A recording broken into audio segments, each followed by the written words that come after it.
Praise the lord. ఈ దినము కొరకు సిద్ధపరచబడిన దేవుని వాక్యం చదువుకుందాం.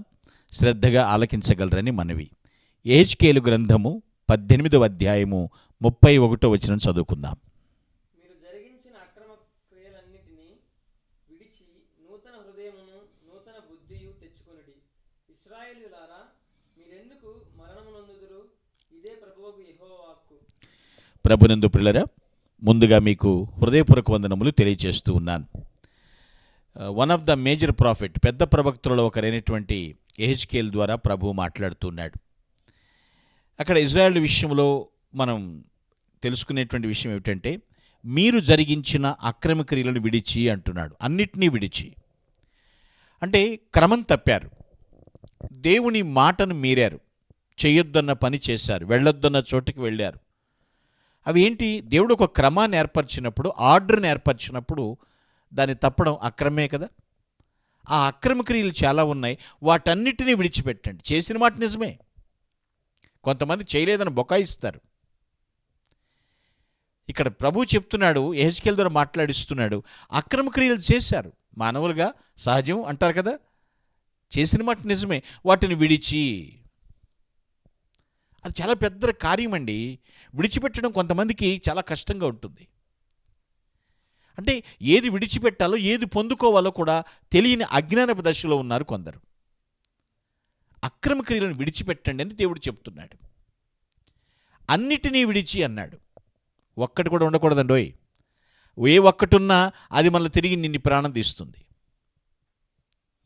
వాటిని విడిచిపెట్టి, కొందరు విడవాల్సిన వాటిని విడవట్లేదు, పట్టుకోవాల్సిన పట్టుకుంటలేదు. క్వైట్ ఆపోజిట్గా ఉన్నారు. ఏది విడిచిపెట్టాలో దాన్ని కలిగి ఉంటున్నారు, ఏది పట్టుకోవాలో దాన్ని వదిలేస్తున్నారు.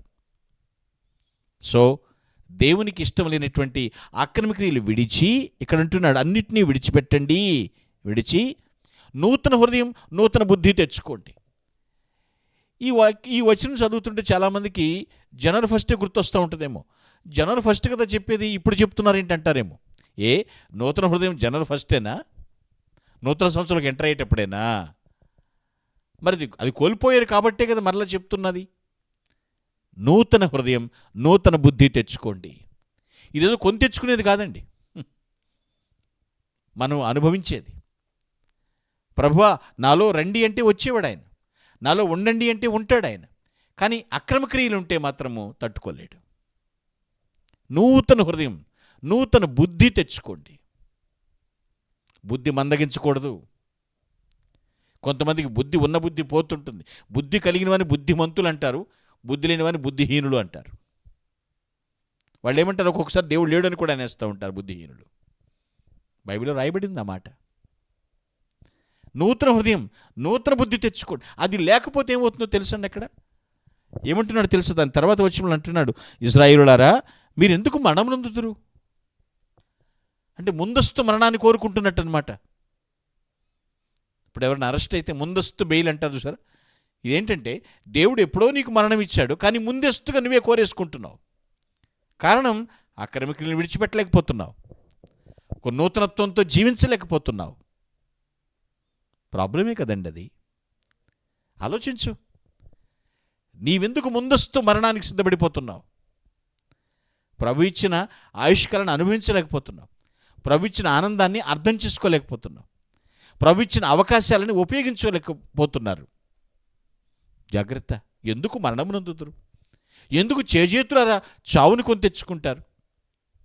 అక్రమ క్రియలు విడిచిపెట్టండి. అవి ఏమిటో నీకు తెలుసు. నా నోటితో చెప్పాలని కాదు, వేలెత్తి చూపించాలని అస్సలు కాదు. ఏ అక్రమ క్రియలు నీ హృదయంలో ఉన్నాయో, నీ జీవితంలో ఉన్నాయో వాటిని విడిచిపెట్టు. నీకు మంచిది, మంచి చేస్తాడు దేవుడు. నూతన హృదయం రావాలి, నూతన బుద్ధి రావాలి. అది అనేకులు చూడాలి, నిన్ను బట్టి అనేకులు నీలా మారాలి, మార్పు చెందిన బిడ్డగా కనపడాలి, దేవునికి మహిమ రావాలి. ఎంత గొప్ప ఆధిక్యత అండి అది. మీరు ఎందుకు మరణమునందుతురు? ప్రభు అంటాడు, దుష్టుడు తమ దుష్టత్వం చేత చచ్చిపోవడం నాకు సంతోషం లేదంటున్నాడు. నాకు ఏమాత్రం సంతోషం లేదన్నాడు ప్రభు. ముందస్తు మరణాన్ని కోరుకోవద్దు దయచేసి. చాలామంది భక్తులు దేవునికి ప్రార్థన చేసి ఆయుష్ పెంచుకున్నారు. హిజ్కియా లాంటి వారు. ఆయుష్కాలం పొడిగించబడింది. నువ్వెందుకు దేవుడిచ్చిన ఆయుష్కాలను తుంచుకుంటావు? ఎక్కువ కాలం బతుకు, ఎక్కువ కాలం దేవుని పనిచేయి, దేవుని సంతోషపెట్టు, దేవుడిచ్చిన ఆయుష్కాలం అంతా ఆయన కొరకు ఉపయోగించు. ముందస్తు మరణం వద్దు, అక్రమ క్రియలు అన్నిటినీ విడిచిపెట్టేసి నూతన హృదయంతో, నూతన బుద్ధితో దేవుని ఎదుర్కో, దేవుని పనిచేయి. ప్రభువా, నీ వాక్య ప్రకారం నేను జీవించానని ఆయన అడగొచ్చు. ఆయన నిర్దోషమైనటువంటి వాడు. దోషాన్ని నీలో చూసి తట్టుకోలేకపోతున్నాడు. ఆర్డర్ తప్పొద్దు, క్రమం తప్పొద్దు. ఆయన కమాండ్కి మనం ఖచ్చితంగా లొంగి ఉండాలి. ఆయన ఆజ్ఞాపిస్తున్నాడు. ఆజ్ఞ మనకు ఆనందాన్ని ఇస్తుంది. దాన్ని అనుసరిద్దాం. నూతన హృదయంతో, నూతన బుద్ధితో, నవనూతన జీవితం జీవిస్తూ దేవాది దేవుణ్ణి మహింపరచుదుముగాక. ఆమేన్. ప్లీజ్ అలా close your eyes. I will pray for you. పరిశుద్ధుడానికి స్తోత్రాలు, సార్వభౌముడానికి వందనములు నాయన. అక్రమ క్రియలు ఒకటి కూడా కలిగి ఉండకుండా విడిచిపెట్టమన్నావు. నూతన హృదయంతో, నూతన బుద్ధితో జీవించమన్నావు తండ్రి. అకస్మాత్తు మరణాలు మాకొద్దు నాయన.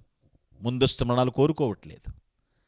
నీవే మా దైవముగా ఉండి నవనూతనమైనటువంటి జీవితంతో నిన్ను ఆరాధించే కృప అనుగ్రహించమని ప్రభుని క్రీస్తు పేరిట ప్రార్థించి స్తుతిస్తున్నాం పరమ తండ్రి. ఆమేన్. Glory to God. Thank you and all. May God bless you.